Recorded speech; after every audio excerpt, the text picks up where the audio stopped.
Welcome to Notability, Part 4. All right, in this episode, we're going to take a look at the plus tool. That's the one up here. I think they call that the media tool. And basically, it's a way to import some material and look at some other things. And I'm calling this import-export practice for a couple of reasons. We're going to take a look at that, the importing from an external thing later.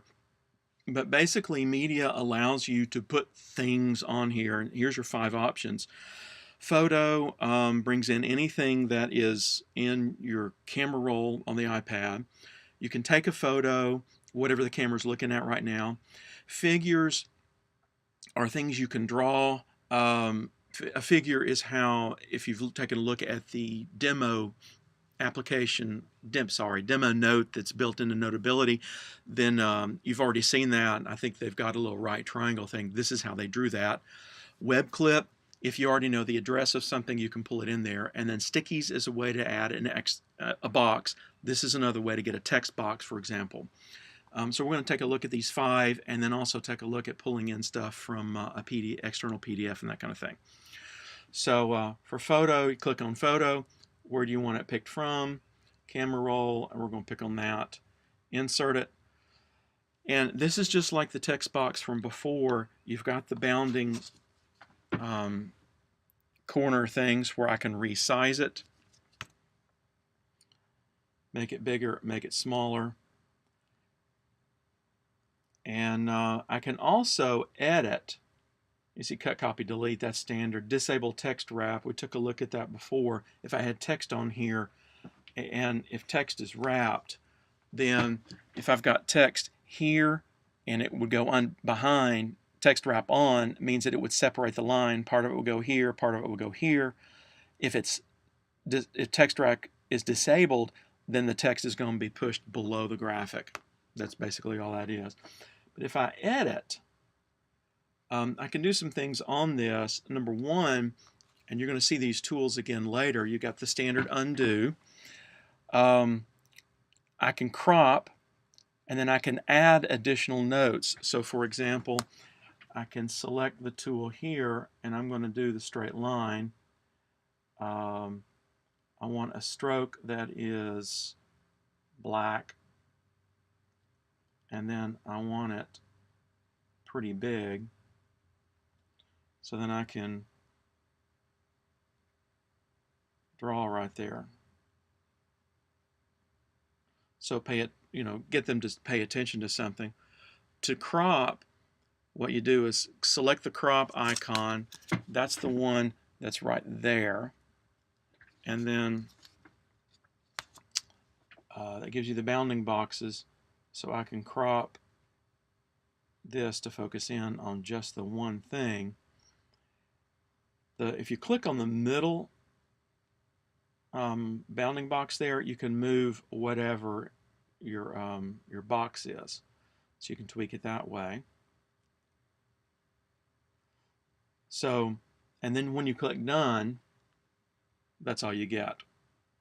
Obviously, I can resize it. I mentioned that on the difference between the vector and the bitmap. Here's a good example. This is a bitmap graphic. And you can see as I blow it up, everything around, like the root beer mug, yeah, that's a root beer mug, right, is fuzzy. So that's just shows you the difference between the two a little bit. So I can add a caption to the graphic. Can't type, but I can add it.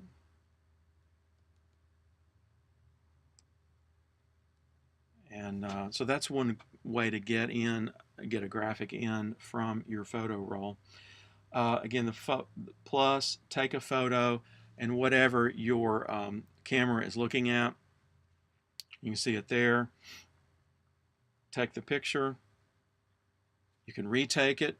You can use the photo. So I'm going to use the photo here. And again, same options as before.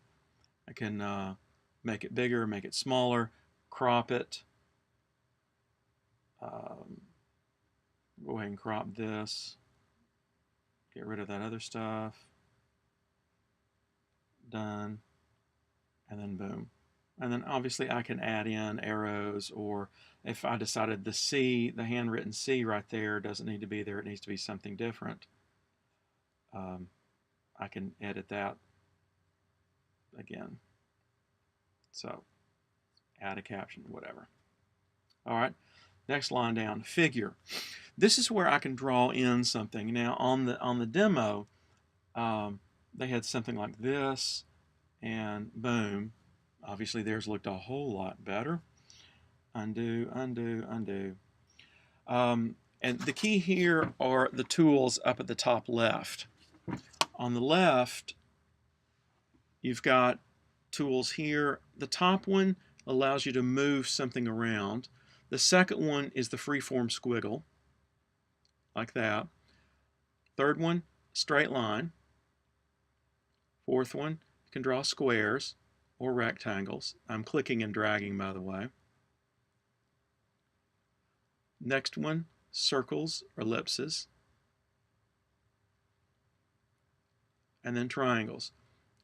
And essentially it draws the base of the triangle first. So wherever you touch your finger, if you go up, you get that. If you go down, you go that.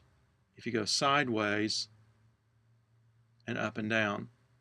So you can draw to your heart's content.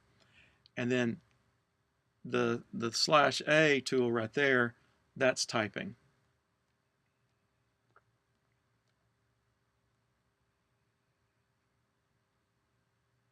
Now notice what's missing here are the tools you had before, and that's to set your size and all that kind of stuff. What I did is I clicked the TT there, and that changes your type size.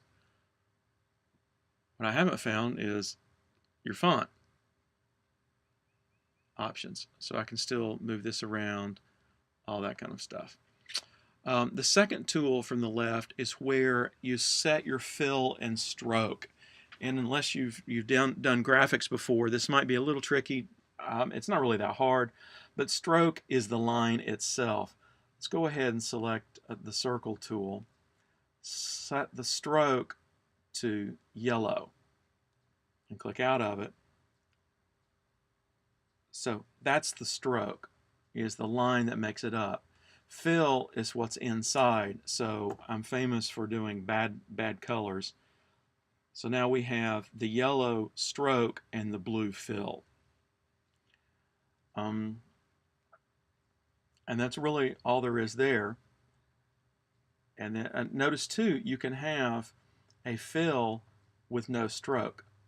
And that's what that tool right there, that option right there is for, is nothing. So I can have the filled up circle with no stroke at all. And obviously vice versa. This third tool determines how wide the stroke is going to be. So for right now, that's not going to make a difference because we got stroke turned off. Let's turn fill off and turn stroke to red. And we have a very large stroke versus a very thin stroke. So that's what that third tool does, is just set how thick your lines are going to be. And then that's crop, the fourth tool. So I've done all this work and I really only want to keep that part of it. And then once I click the done, that's all I will keep. So those are your figures. A web clip is handy. I'm going to go ahead and add another page here. Remember how to do that. You click on the pages icon there, top right, and then click on the plus, and I'm going to add the page below, and now I'm automatically in on page 2. So add a web clip,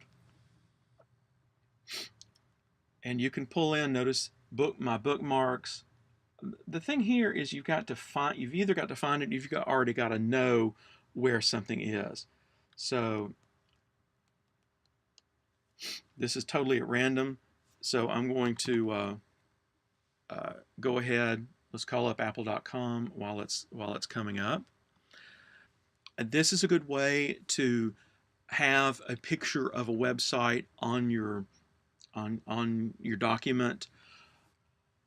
So once I click done, let's see what happens.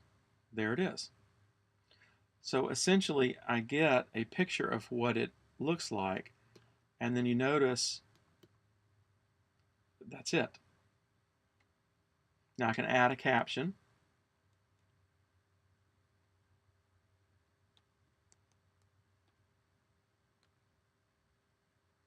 And you can notice that I can have a second line for the caption as well, or a whole paragraph, or whatever. Two finger scroll. I keep having to remind myself of that. Okay. Stickies, make some room here, are basically big boxes. Now, you see you have four options here: blank, lines, grid, and typing. Typing is the only one where you can type and do letters. The other three, you're drawing in it. So blank, I'm drawing in it. Lines, and what I can do, I can click it, or I can click and drag where I want it to be. It's not letting me edit. Yeah, I had to double click on it. And the reason why it's blue is because the tool up here is set to blue. Let's go ahead and do the fancy line for the next one. Stickies, grid, and there you go. Double click, and there's my fancy lines, and you can see they are changing widths, slow, fast. And then stickies, typing, and just standard typing stuff. And so that's the other way of getting a text box.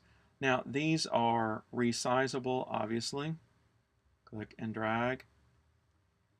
And then you can change what the paper looks like, or grids or not, whatever. Those are those options. And move it around. So that's really the media tool right there. Let's go ahead and add another page. Add below. So the built-in web browser is really the only way you can get a good get a picture from a web page into Notability, at least the most direct way. The only other way to do it would be to call up the web page and then save it as a PDF, stash that on your Google Drive, and then pull it into Notability, which, ironically, is about what we're about to do. Now, if you were going to do that, you'd have to do it on a laptop. The Macs can do that natively. You can get the Windows laptops to do that. Basically, you print to a PDF thing. So if we go back to the library, let's take a look at importing a PDF, because PDFs are ubiquitous and they're all over the place too.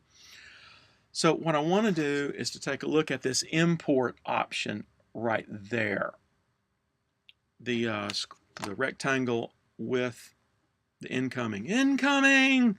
So there's our possible sources. Pull something in from Dropbox, Google Drive, Box, or WebDAV. And again, if you don't know what WebDAV is, don't worry about it. We're not using it very much on campus. And I've had some people tell me that they use Dropbox and Box for personal stuff or things that are being developed, and then Google Drive for things that are school related or that students are going to have access to. Other people, everything is in Google Drive and they just have it subdivided out. You know, these folders are for me and these other folders are for student access. Bunch of options, and it's just whatever works for you. But for me, Google Drive, loading it. And let's go into the faculty training folder. And then inside the Notability folder, I've stashed The Notability User Guide, which I swiped off of the net, which I would recommend because this folder is shared with you, with all the faculty. Pull each one of them up and see what the difference is. But I'm going to pull in the Notability User Guide, and yes, this was swiped off the net. So it's downloading it now off the net. Obviously, this will be a lot faster at school. And the next step will be, where do you want me to put it? It gives you the option of creating a brand new note. And oh, this is going to take a very long time, judging from the speed of the connection here.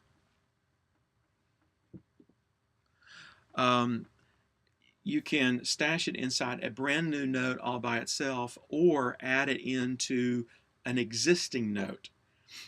And if you do that, it will, if you make that selection, it will ask you, okay, what note do you want to put it in, and at the top or the bottom. Okay, here we go. Now, I just learned something. If you select multiple PDFs you're going to import, then it automatically imports them into a particular location. For example, you see imported to 2, imported to 2. Not what I wanted.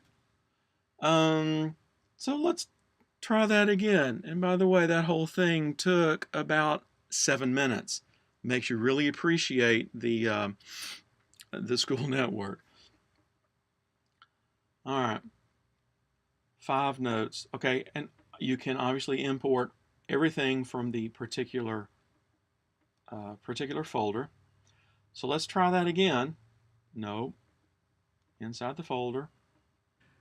Of the original document, what pages do I want? There's only 2 pages in it. You see that?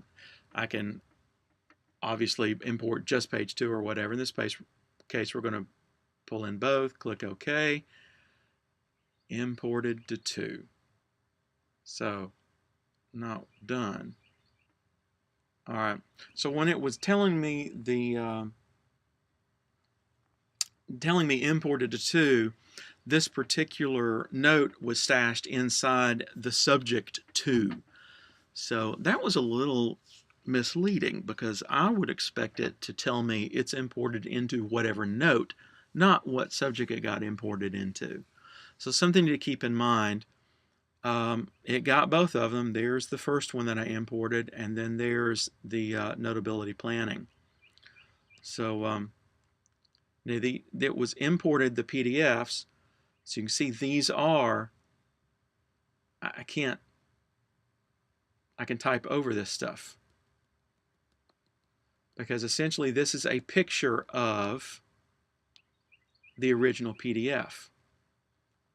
So here's my text, and I'm going to delete all that. So the text here cannot be changed. It can be drawn on,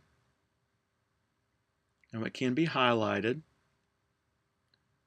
If I try to delete part of it, I can't, but I can delete my notes. And you see, I can't select anything. So the PDF is as it is. So I can add stuff on top of it. I can highlight. I can put notes. I can type some things. I can add in, a sticky note here. Let's move it out of the way here.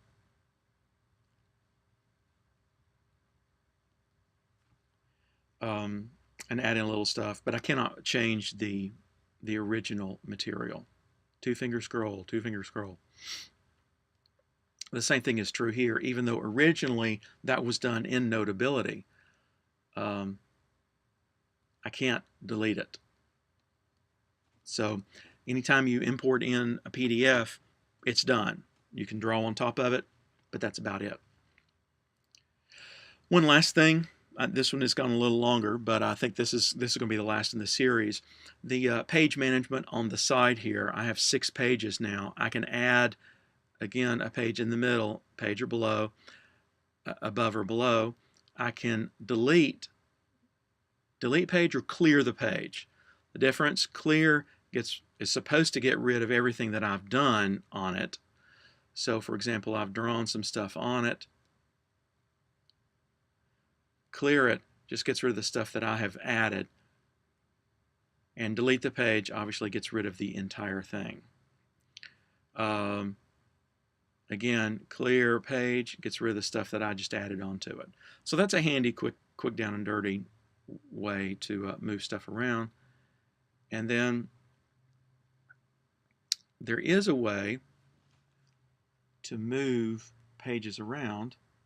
And all I did here, notice I clicked and held on the page, and you see it got bigger. And then I can move the pages around. And sometimes you have to give it a minute because it's working on some stuff there. So that's a fast, easy way to move your pages around. One last video, and let's talk about audio recording. See you in the next one.